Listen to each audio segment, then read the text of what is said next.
um discípulo? O que caracteriza um discípulo? O que significa ser discípulo? Nós ouvimos muito Jesus falando, ensinando aos discípulos. Discípulo é aquele que aprende, que está sujeito ao ensinamento, a um ensinamento. Então, o discípulo é caracterizado por aqueles que querem aprender para colocar em prática. Eles querem aprender para colocar em prática o que eles aprenderam. Esse é o discípulo que Jesus fala. Então, na época de Jesus, nós tínhamos os discípulos que aprendiam, que Jesus ensinava, que estavam interessados, e tinha os seguidores. Os seguidores eram aqueles que eram beneficiados, queriam as bênçãos, queriam se beneficiar do poder de Deus. Então, onde que nós queremos chegar? No nosso caso, na Igreja Universal do Reino de Deus, nós temos muitas pessoas, a maioria das pessoas é seguidora, quer bênçãos, quer resolver os seus problemas. Não é pecado isso, mas o interesse delas é o interesse de receber benefícios.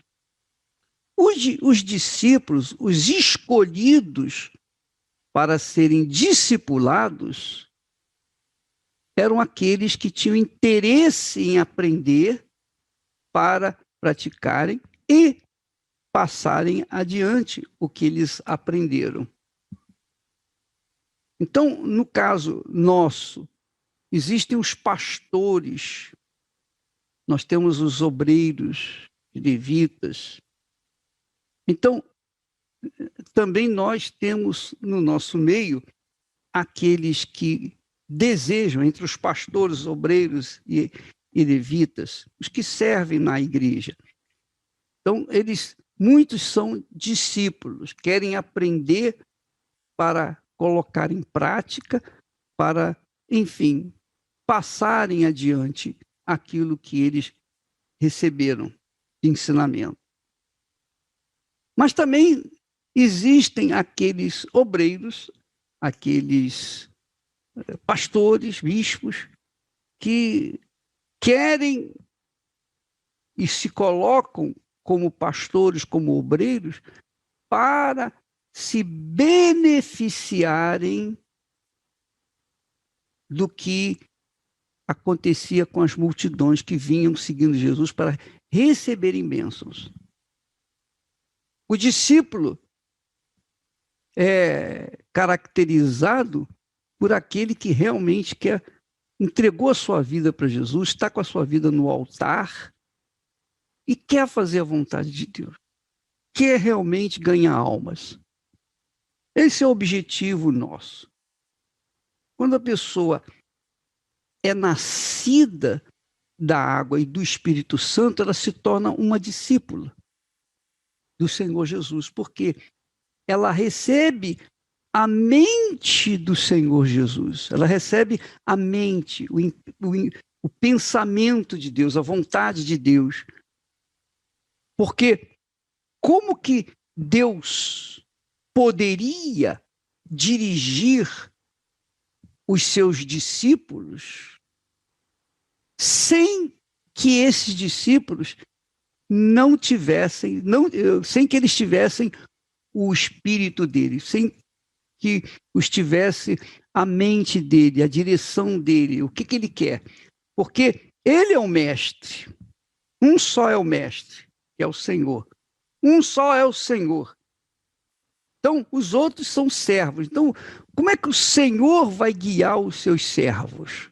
Como é que o Senhor vai guiar os seus servos sem a ação do Espírito Santo? Como é que o Senhor vai ensinar os discípulos sem o Espírito Santo? Impossível. Impossível.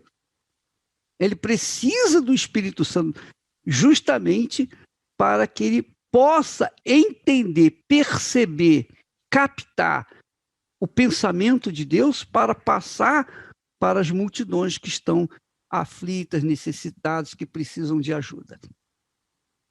Então, Deus nos tem dado a mente do Senhor Jesus.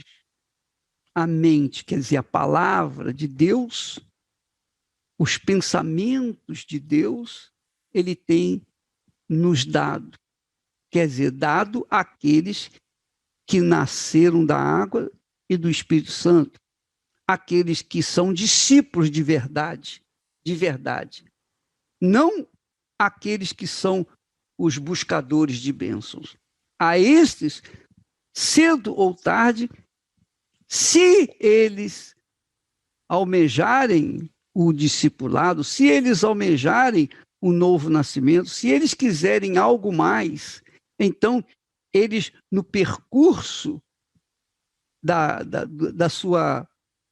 das bênçãos, ele vai entender que ele precisa conhecer o seu Senhor, precisa conhecer o seu mestre, e ele então vai se tornar um discípulo. Mas isso é o mais raro, é o mais difícil.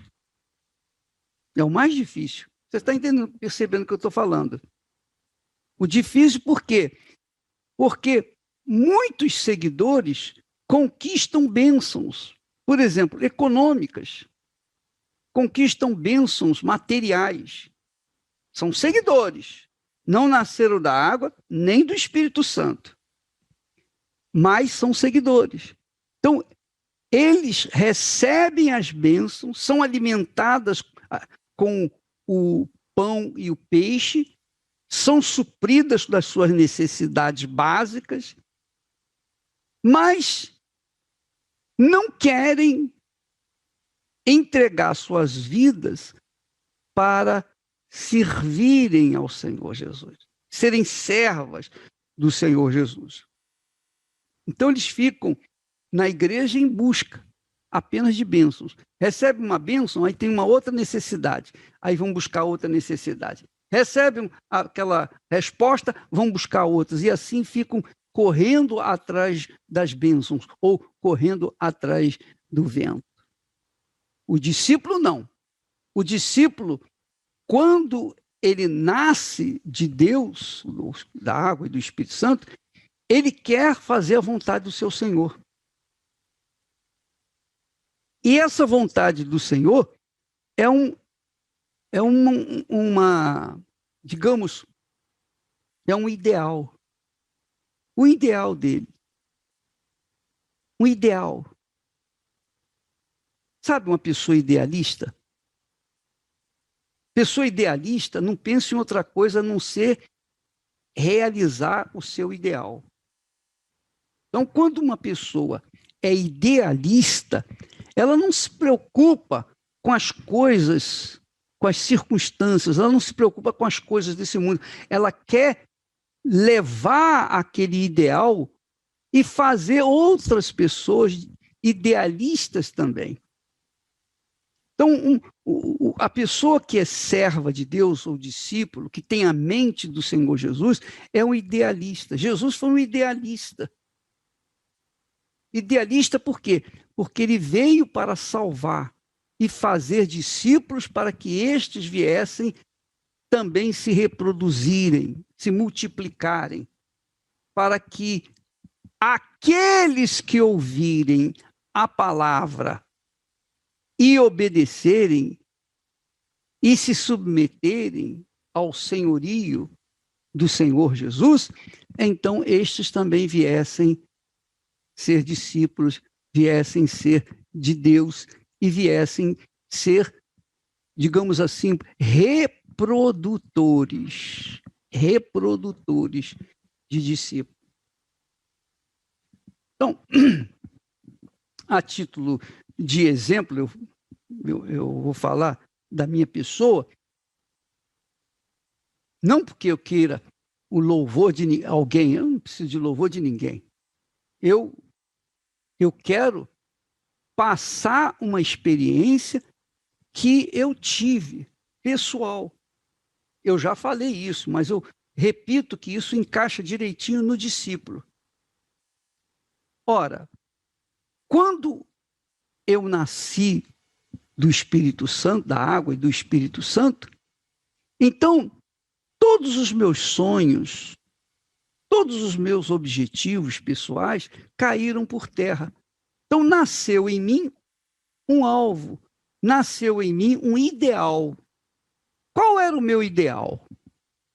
O ideal era fazer outras pessoas conhecer o mesmo Senhor que eu conheci, receberem a mesma salvação que eu recebi.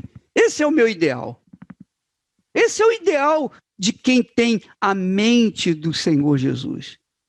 Quando a pessoa tem esse ideal, ela não se preocupa com a sua vida pessoal. Ela quer realizar o seu ideal, ela quer alcançar o seu objetivo, levar a outras pessoas aquilo que ela teve. Que essa é a fé cristã genuína. Então, eu deixei empregos públicos, hoje eu estaria com um bom salário, aposentado, vivendo uma vida regalada, enfim, e não precisando trabalhar de ninguém, porque ia ganhar do governo. Mas eu abri mão daquilo que era seguro para começar uma coisa que não tinha, assim, como palpar. Eu era a pessoa desacreditada. Eu era tão desacreditado, que o meu cunhado, que era meu, digamos assim, era par comigo nas evangelizações, no trabalho evangelístico que nós fazíamos juntos, ele viu o nosso ideal. Porque o meu cunhado, ele passava os filmes do Osborne. Esse grande evangelista no mundo inteiro, ele doava câmeras de filmagem e os filmes dele, das campanhas evangelísticas. Então, o meu cunhado passava os filmes e eu pregava, eu orava pelos enfermos e ele era o câmera. Então nós andávamos assim, juntos. Então eu era tão desacreditado que nem ele acreditava em mim. Nem ele acreditava. E quando nós tivemos para alugar o galpãozinho lá na Murição, eu falei para a mamãe, não tem ninguém para assinar, ser fiadora desse galpão. E a mamãe aceitou assinar, acreditou em mim. A minha mãe. E ela, então, assinou, mas contrariando a vontade do meu cunhado. Porque ele disse para ela, a senhora vai perder a única coisa que a senhora tem, o único bem que a senhora tem, que é um apartamento na Zona Sul. Ela vai perder um apartamento, um belo apartamento. Mas a minha mãe acreditou no meu ideal. Então, esse ideal nasceu com o meu novo nascimento. Nasceu com o batismo com o Espírito Santo, o nascimento da água e do Espírito Santo. Esse ideal nasceu quando eu recebi a mente do Senhor Jesus. Eu recebi a mente dele.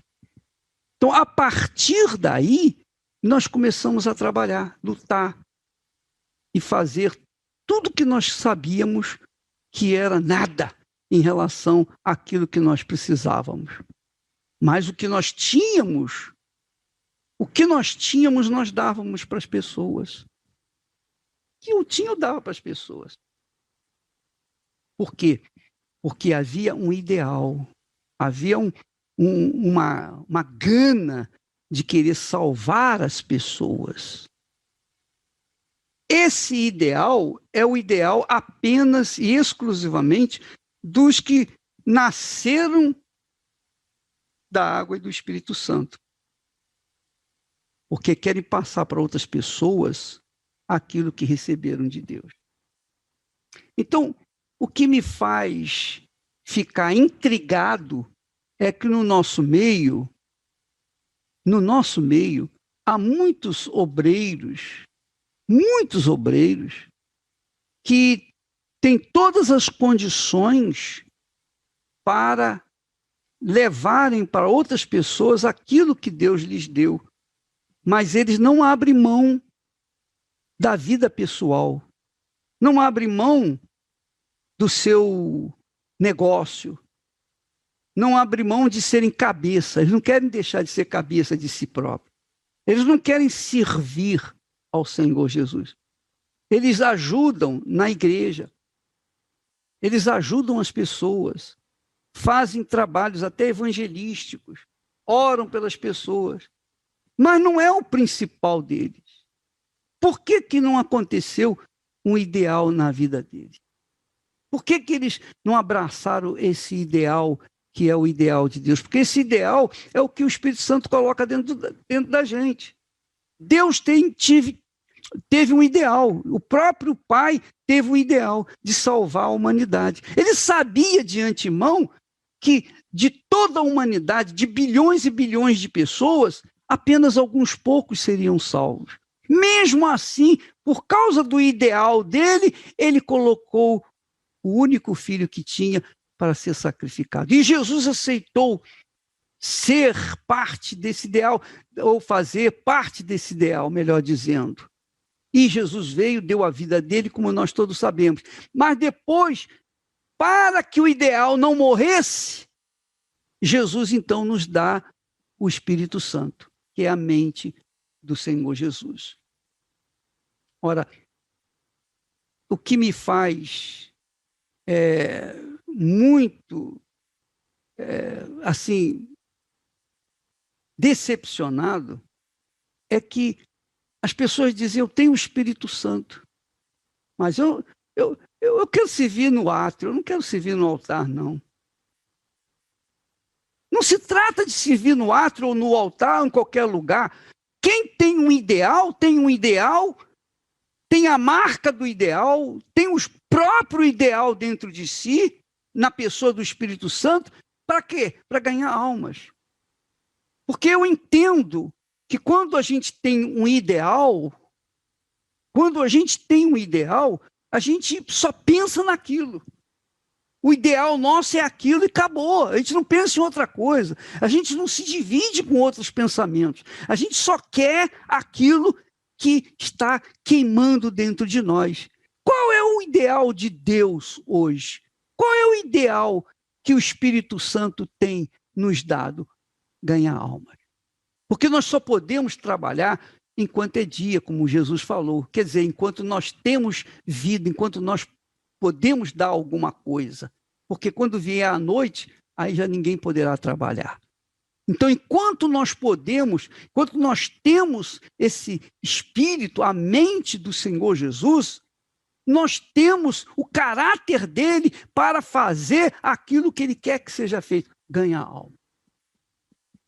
Então, Deus não olha, ele não olha as nossas imperfeições, as nossas dificuldades, falhas. Se vocês estivessem comigo no início da obra, vocês não têm ideia de como nós trabalhávamos. Nunca ninguém me ensinou como eu tinha que cantar, como que eu devia dirigir a reunião, o que eu tinha que pregar, o que eu não devia pregar, como eu deveria orar, nada, ninguém me ensinou. Eu não aprendi, ninguém me ensinou, ninguém me fez assim discípulo, a não ser o próprio Deus. Mas como que ele me ensinou? No trabalho, colocando-me à frente da batalha. Metendo as cabeças, vendo o que ia dar. Quer dizer, quando nós colocamos aquele ideal para fora, aquela gana de querer ganhar as pessoas, o Espírito Santo então foi iluminando, ensinando, orientando. E o que eu sei hoje foi o que o Espírito Santo me deu, me emprestou.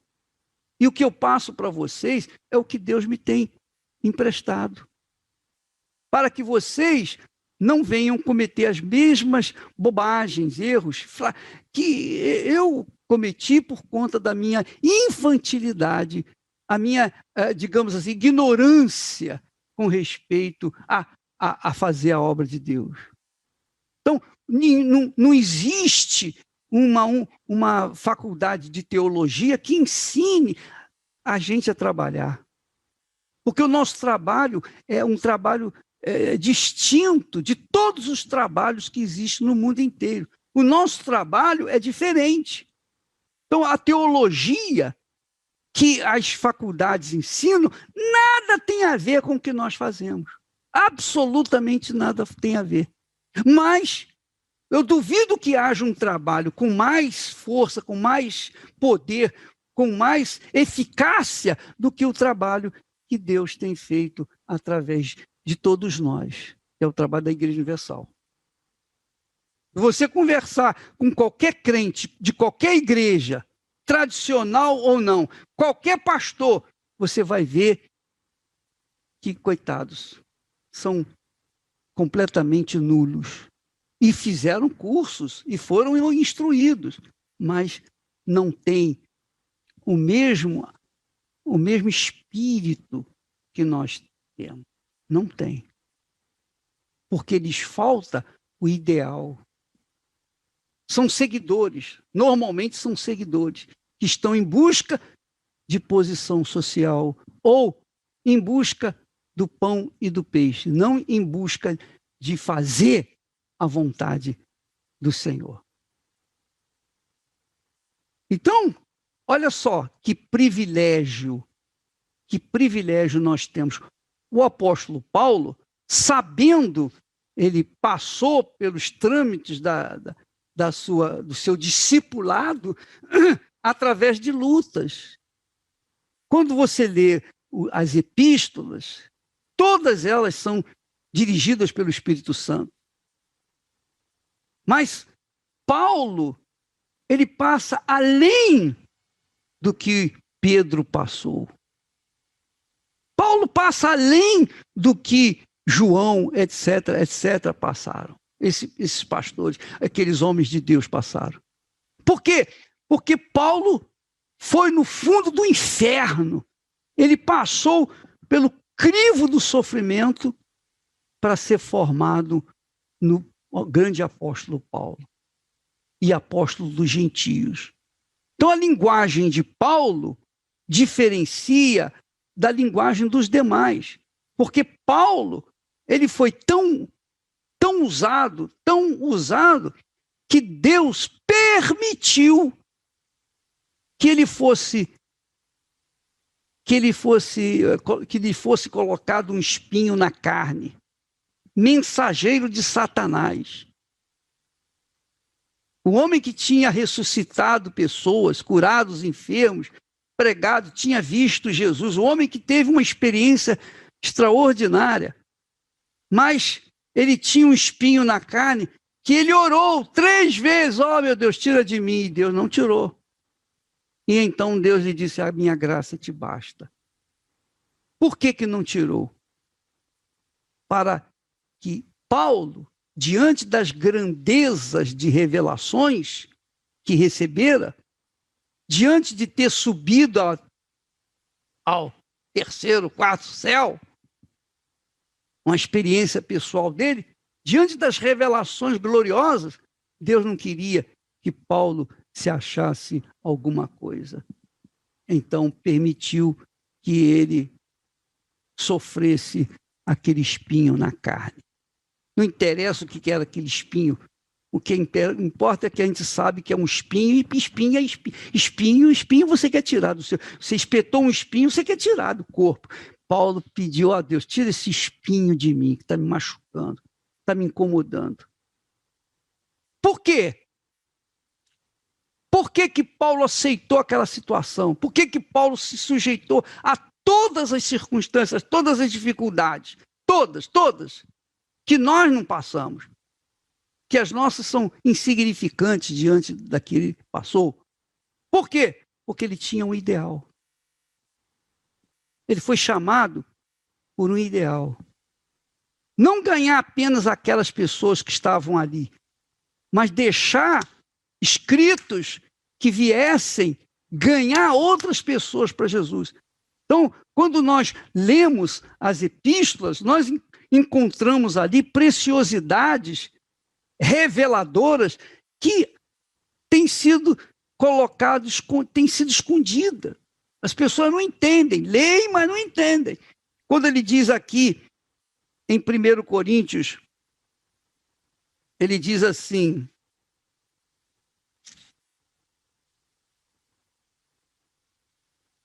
Primeiro Coríntios 2 e 16. E ele diz assim, porque quem conheceu a mente do Senhor para que possa instruí-lo? Quer dizer, o Senhor não foi discípulo, ele sempre foi o mestre. Sempre teve, ele é o pai, ele é a origem de todas as coisas, é o criador de tudo, ele é o pai. Então ele era o mestre. Quem? Paulo faz essa pergunta, aparentemente até uma pergunta esdrúxula. Quem guiou a mente do Senhor para que possa instruí-lo? Olha a grandeza de revelação. E em seguida ele fala, mas nós temos a mente de Cristo. Nós temos a mente de Jesus. O idealista tem a mente de Jesus. Ele morre por aquilo que ele prega, que ele vive, que ele ensina, que ele orienta.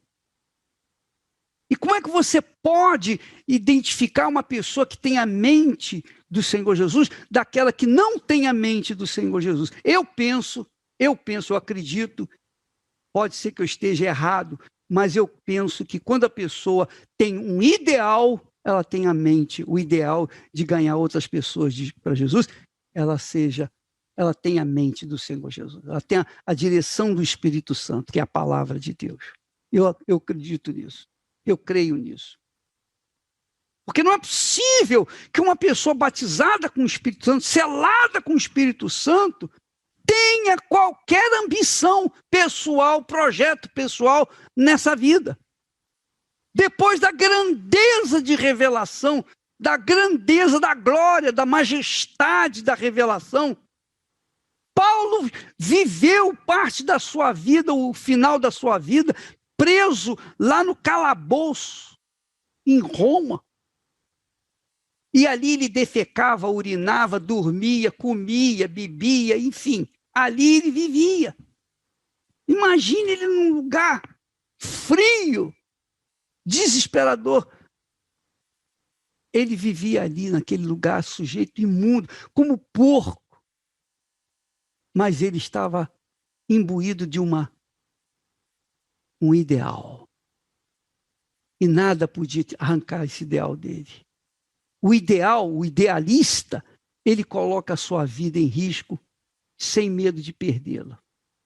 Não tem medo de perdê-la, porque ele sabe para onde vai. Esse é o idealista.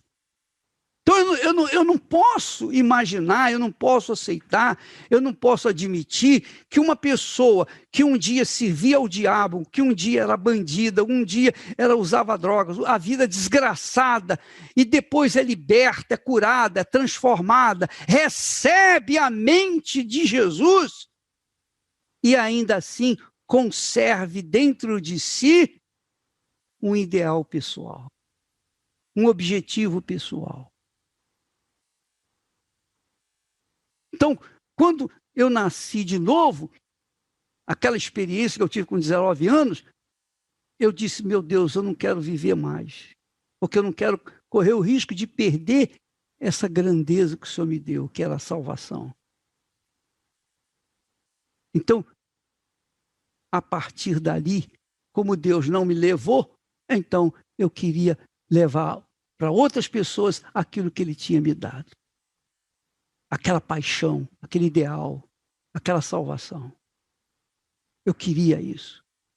Eu queria, com todas as minhas forças, de todo o meu coração, mais do que tudo nesse mundo. Mais do que tudo nesse mundo. E eu precisava, contudo, de uma pessoa que me auxiliasse.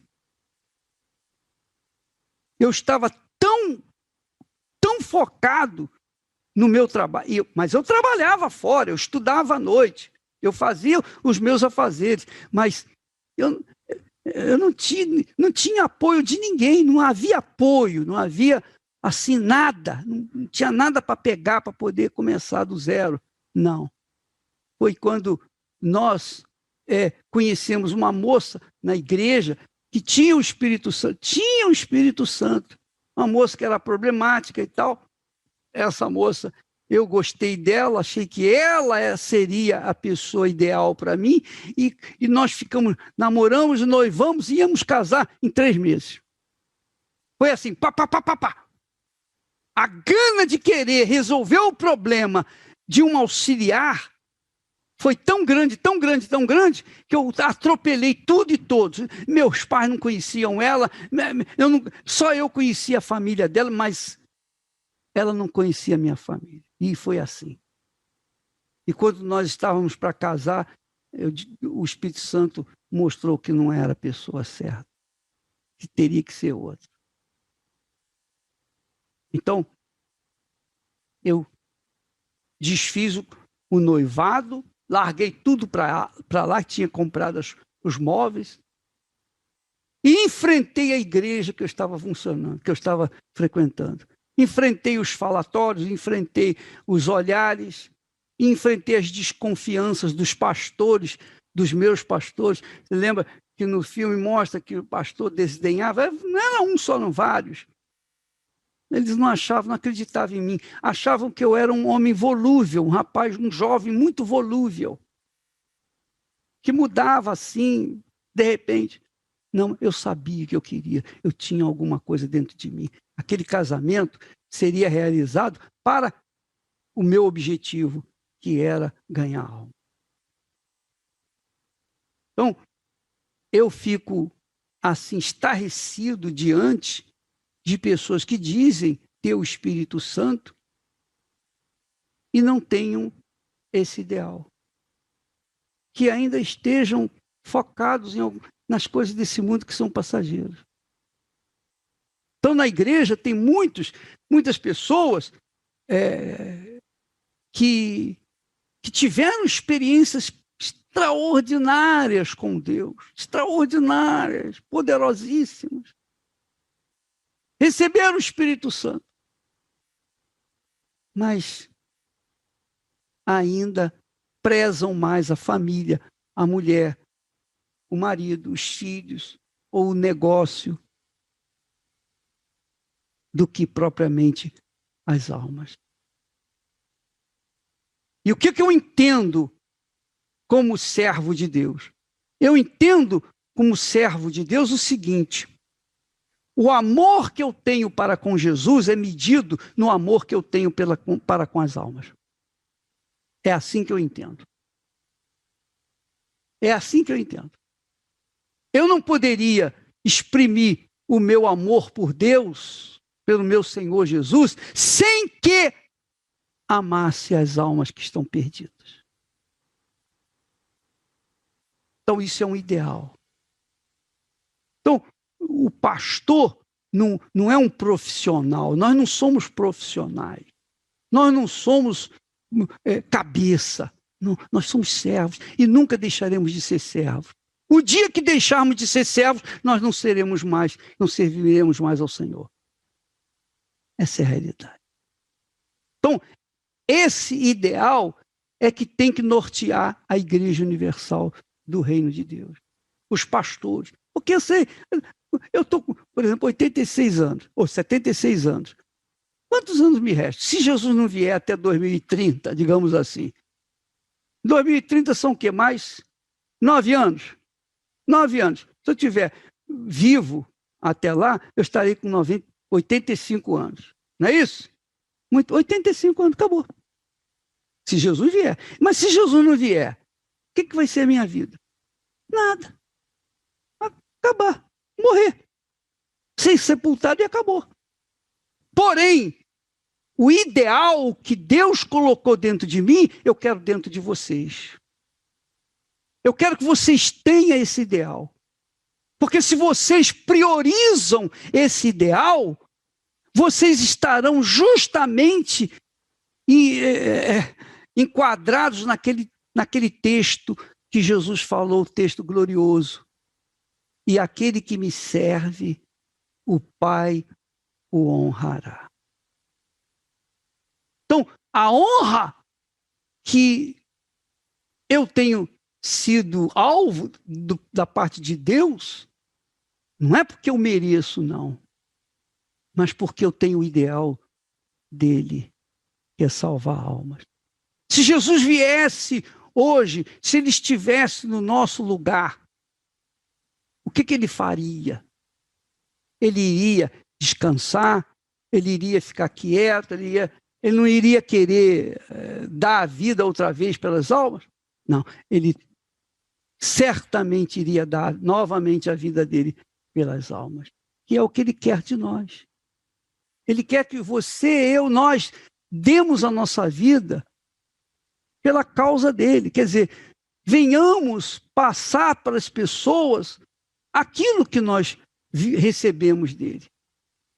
Aquilo que eu recebi do Senhor é o que também vos entreguei.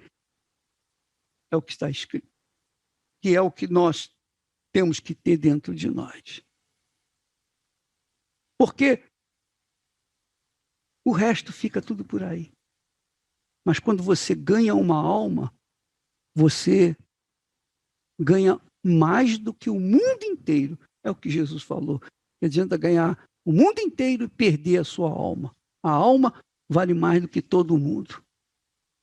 Então, o que nós queremos é que você tenha esse ideal marcado e marcante dentro de você. Você seja considerado. Você pode não ter condições, você pode não ter capacidade, você pode mal saber ler e escrever, não interessa. Não interessa. Deus não chama os capacitados, ele chama os que não são nada para capacitá-los para que possam servi-lo. Foi o meu caso. Foi o meu caso. Eu sou testemunha disso. Ele me chamou, mesmo sendo desprezível, desprezado e colocado de lado, para que a glória viesse ser dada a ele. Entenderam? Então, quando a gente trabalha com esse ideal, a gente está num espírito de Deus. A gente guiado pelo Espírito de Deus. E vem as inspirações, e vem a direção divina. Puxa, quantas inspirações, quantas palavras, quantos pensamentos Deus nos deu, nos tem dado. Depois que nós mergulhamos na feitura da vontade dele. E a Igreja Universal é fruto disso. É fruto de um ideal. É fruto de um ideal. Lembra que quando Deus chamou Abraão, ele chamou Abraão para fazer dele o quê? Uma grande nação. Jesus chamou você, chamou a mim, para fazer de nós grandes nações. Cada um tem que ser uma grande nação. Para a glória dele, não para a sua glória, nem para a minha. Não é para a nossa glória, não. É para a glória dele. É para exclusivamente a glória dele. Então, quando nós o honramos, então o Pai nos honra também. Mas se nós o desprezamos, se nós fazemos pouco do que ele está nos dando, que ele já nos deu, que é a mente do próprio Senhor Jesus, a mente que dirigia o pensamento de Jesus, o Espírito Santo conduzia Jesus, foi o Espírito Santo quem conduziu Jesus ao deserto, não foi Jesus que, eu vou dar uma pulinha lá no deserto para ver como é que é, não, foi Jesus, foi guiado pelo Espírito Santo para o deserto. O Espírito Santo guiava Jesus. Então, para garantir a nossa salvação, Jesus ressuscitou e enviou o seu próprio Espírito para nos guiar. Como o Espírito Santo me guiou, ele vai guiá-los também. Lembra que ele fala? Porque ele receberá do que é meu. Falando do Espírito Santo. O meu Pai eu vou enviar o Espírito Santo e ele me glorificará, porque receberá do que é meu. Quer dizer, nós fomos ganhos para Jesus. E o Espírito Santo, para conservar esse ganho que somos nós para Jesus, ele vem para nos guiar. É a mente do Senhor Jesus. Sem a mente de Jesus, não tem como você alcançar nem a sua própria salvação. Nem a sua própria salvação. Então, quando um pastor, um bispo, decide sair da obra, abandonar a obra, por quê?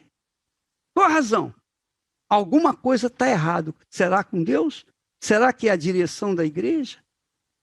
As injustiças que se cometem na igreja que a gente nem sabe o que acontece? Não importa. Quando você tem um ideal, você confronta injustiças, perseguições, ódio. E quanto mais você é vítima disso, mais você fortalece a sua fé. Mais você é aguerrido ou você é aquela criatura que fortalece o seu ideal de querer ganhar almas. Porque você não está servindo ao homem, você está servindo a Deus. Você não está servindo a mim. Se você conquistar, você vai ser para a glória de Deus. É Ele que vai ser glorificado. Eu não vou ganhar nem mais um centavo, nem vou perder nem um centavo, não vou ganhar nada. Mas o meu Senhor vai ganhar e é isso que eu quero. Que através de vocês haja luz por todo este mundo. Nós somos a única esperança desse mundo. Escute o que eu estou falando. Nós somos a única esperança desse mundo. Pelo que eu tenho visto, assistido,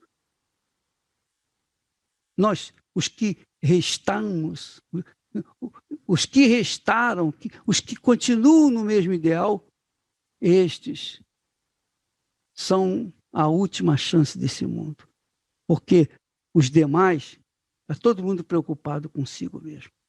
Converse com pastores de outras igrejas. Converse com pessoas de outras igrejas, membros de outras igrejas. Você vai ver que a mente é fraca, a mente é vazia. É ou não é?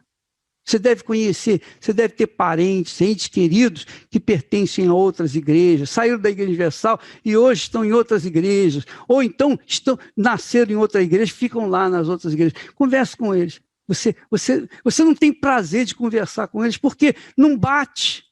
Os pensamentos não batem. O pensamento seu não bate com o pensamento dos seus entes queridos. Por quê? Porque você tem a mente de Jesus e eles não têm. Simplesmente não tem. Ou você tem ou você não tem.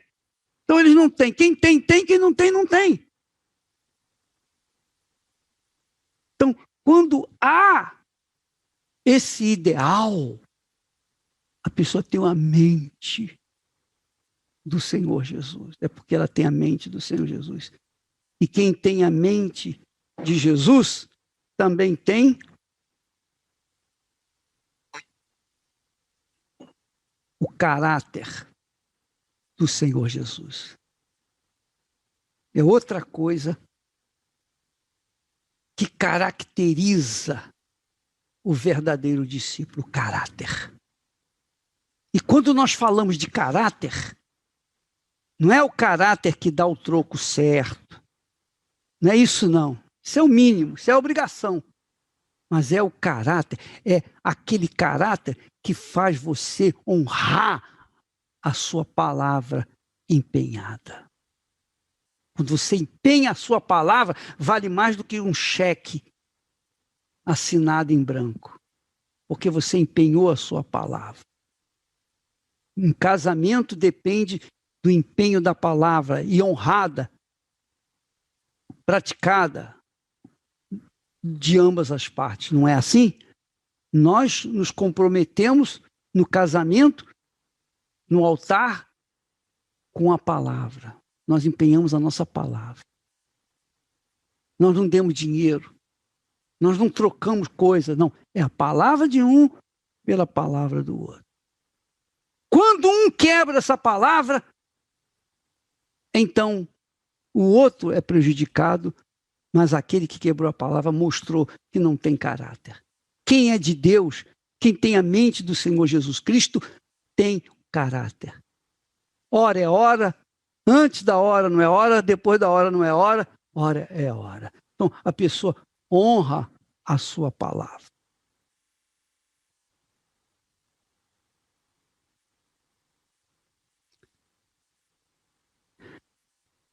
Esse é o que tem o Espírito do Altíssimo, a mente de Deus. Você sabe lá o que é isso? Você ter a mente. Paulo está falando aqui para a igreja de Corinto. Ele não está falando aqui para todo mundo. Ele não está falando que todo mundo tem a mente de Cristo. Ele está falando para a igreja que foi resgatada. Mas para a igreja de Roma, ele diz, olha, quem não tem o Espírito de Cristo, esse tal não pertence a ele. Ele vai além. Aqui ele fala que na igreja de Corinto, nós temos a mente de Cristo. Mas para a igreja de Roma, ele dizia, se alguém não tem o Espírito de Cristo, esse tal não pertence a ele. E você sabe que uma pessoa não pertence ao Senhor Jesus porque a sua palavra não é honrada. Ela não tem caráter. Ela não preserva a sua palavra. Deus é palavra. A única comunicação entre Deus e nós é com a palavra. Deus é palavra. A minha palavra não voltará vazia. Quando Isaac abençoou Jacó, e o irmão veio, pai, só abençoou Jacó. E então Isaac ficou estarrecido. E o filho disse, pai, me dá uma bênção, meu filho. Eu já abençoei o seu irmão. Não posso fazer mais nada. Você vai ser servo dele. Eu não posso voltar atrás com a minha palavra. Eu não posso desfazer o que eu fiz, a palavra que eu dei para ele, para refazê-la com você. Eu não posso. Mesmo querendo que eu queria que você fosse o meu primogênito, que fosse o primogênito, mas não foi possível. Eu não posso mudar a minha palavra. Eu não posso mudar a minha palavra. Por quê? Porque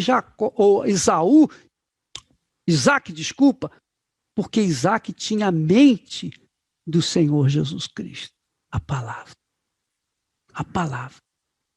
Quando Deus mudou Jacó para Israel, então Jacó deixou de ser aquele velhaco, trambiqueiro, enganador, para ser um homem de Deus, ter caráter, porque agora ele já não era mais aquele filho de Isaac com Rebeca, agora ele era filho de Deus, tinha a mente de Deus com ele. Por isso ele falou para o irmão, eu tenho tudo. Eu tenho tudo. Você tem a mente de Deus, você tem tudo. Você tem tudo. Se você não vê o tudo acontecer, então você não vai se desesperar, porque o tudo não é o que os seus olhos vão ver, mas o caráter que Deus colocou dentro de você, que é uma riqueza insondável, inimaginável. A mente do Criador dentro de você. Essa mente te dá visão. Essa mente te dá direção. Essa mente guia a sua mente para que você não venha seguir a voz do coração. Entenderam o que eu estou falando? Então, pense nisso. Pense nisso. Se amanhã você tiver um filho, se você tiver um discípulo, ensina-o o caráter de Deus, a palavra, honrar a palavra. Porque cada vez mais a palavra dos homens vale menos nesse mundo. Cada vez mais o caráter já não tem tanto valor nesse mundo. O que vale nesse mundo é o dinheiro, é o que a pessoa tem de roupa, de marca, e isso e mais aquilo e aquilo outro. Mas quem tem palavra, quem honra a sua palavra, quem tem caráter, com certeza tem o espírito daquele que Jesus enviou. É a promessa do Pai ao Espírito Santo. Muito glorioso isso. Muito glorioso isso. E com a palavra você constrói um lar, um casamento. Você constrói uma família. Mas, falhando a sua palavra, essa família, esse castelo se desfaz. Porque falta a palavra. Deus é palavra. Ele trabalha com a palavra. Ele comunica-se com a palavra. Ele se comunica conosco mediante a palavra. E a nossa comunicação com ele é com a palavra. É a palavra dele com a nossa palavra. Então, fica aquela troca de mensagem, de comunicação, de comunhão, de palavra para palavra. Você acha que Deus aprova o mau caráter? Você acha que Deus aceita que o sujeito tenha o espírito dele, mas seja mentiroso? Tenha o Espírito Santo, que é o Espírito da verdade, mas vive com mentira, com engano, com roubo, com falcatruas. Então, quando um elemento que sai da igreja, ele não sai porque boa coisa, ele não sai porque fez coisa boa, ele sai porque fez coisas erradas. Ele desviou o seu foco. Por isso que Jesus diz lá, aquele que põe a mão no arado e olha para trás, não é digno do reino dos céus. Não é digno. Deixou a palavra de lado. Na Santa Ceia, é isso que acontece. Olha, aqui está a minha carne, aqui está o meu sangue, que é dado por vós. Fazei isto todas as vezes que o comerdes. Quer dizer, fazei isto, imitai a mim, dai a vossa carne, dai o vosso sangue pela palavra que você recebeu, pelo ideal que você recebeu. Por esse ideal, você morre, você é capaz de morrer, porque é algo divino dentro de você. Então, assim como eu me sacrifico por vocês, também eu espero que vocês se sacrifiquem por mim. Da mesma forma como vocês são o meu ideal e morro pelo meu ideal, que são vocês, eu quero que vocês vivam por esse ideal. Então, há um pacto de palavra para palavra, simbolizado pelo pão e pelo vinho. pelo pão e pelo vinho, pelo corpo, pelo sangue do nosso Senhor, que Ele requer de cada um de nós. Negar a nós mesmos para que possamos honrá-lo com a nossa vida, com o ideal que Ele colocou dentro de nós. Eu penso assim, eu creio que é impossível uma pessoa que tenha recebido o Espírito Santo e não tenha esse ideal. Acima de tudo. Acima da mulher, do marido, dos filhos, da família, de todo mundo. Eu penso assim. Eu sou radical. Nesse aspecto, eu sou radical. Porque a palavra de Deus é sim, sim, não, não.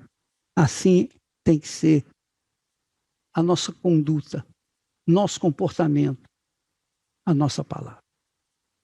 Amém? Então você quer ver quando o sujeito não presta? Basta você ver como é que ele age, o que ele fala e o que ele faz. Você quer ver um mau caráter? Se por acaso a pessoa casa com uma pessoa mau caráter, ela promete, mas não faz. Então esse casamento não vai permanecer. Porque quem é de Deus honra a palavra que empenha, que vem de Deus. Deus não deu palavra aos animais. Os animais não falam. Eles não falam. Porque animal não precisa de caráter. Mas o homem precisa. O ser humano precisa. E só com a mente do Senhor Jesus, nós temos o pensamento dele e essa fixação, esse ideal que nos persegue ou que nós perseguimos o resto da nossa vida. Amém? Eu peço, meu Pai, eu peço que o Senhor venha formar